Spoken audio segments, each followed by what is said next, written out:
Welcome back to another episode of War in Cali. In this episode, I will detail a deadly shooting. Los Angeles gang wars are something that has been going on for several decades. Many wars are from gangs from same races, but sometimes based off proximity and territory. Some gangs are in the same blocks and turf with other race gangs. Some have good relationships and aren't cordial, even though they rep Crip or Blood, are Southsiders. But on the other hand, many go to war. It's always been a stigma in LA that some of the Mexican gangs and black gangs who are enemies are solely at war due to their race, and people make everything racial. But most of these gangs were cool at a point, and just like the rest of the current gang wars, something happened that changed the whole dynamic, and that led to death and violence on both sides. Since the formation of various gangs in Watts in the 1970s, it has been known as a very dangerous area of Los Angeles, having some of the highest crime rates in the 80s to the 2000s.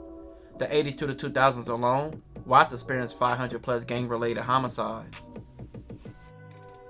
The 9 Deuce Bishop Bloods formed in the 70s on the east side in a section of Watts, in an era when many gangs were turning Crips, which they refused, and later became Bloods, and later became rivals of several Crip gangs, and even later, several Mexican gangs that are Southsiders. Now, Southside Watts 13, by the name you already know they are a Southsider gang from Watts. They have been around and actively beefing with several gangs for years. They had beef with several other Southsider gangs, but sometimes they would have altercations and bad run-ins with black gangs. And that leads us to the story. Robert Gibson was a 23-year-old member of the 9 Deuce Bishop Bloods, and 27-year-old Ricardo Mendoza was a member of the Southside Watts 13. Both men will be driving in their cars in the 1700 block of East 92nd Street on February 28, 2010. They will have some type of unclear interaction. It's unclear what was said and who started the altercation, but this altercation went left real fast.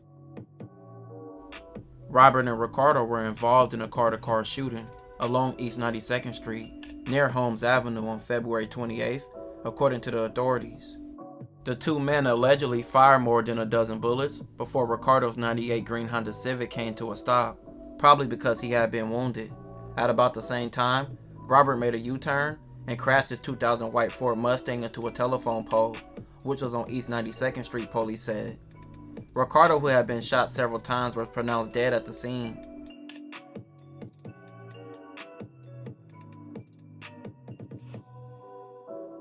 Robert was later transferred to St. Francis Medical Center, where he remained in critical condition until his death on March 19th. Both men will lose their lives to a deadly gang altercation, which basically with no known knowledge to the altercation or what happened. In the streets, it's an on-site thing. Wherever you see an enemy, it can go down. It can go your way, or it can go a complete opposite way, leaving you injured or dead. And in this case, it was no clear winner. Both men lost their lives just in their 20s for a cycle that would never end.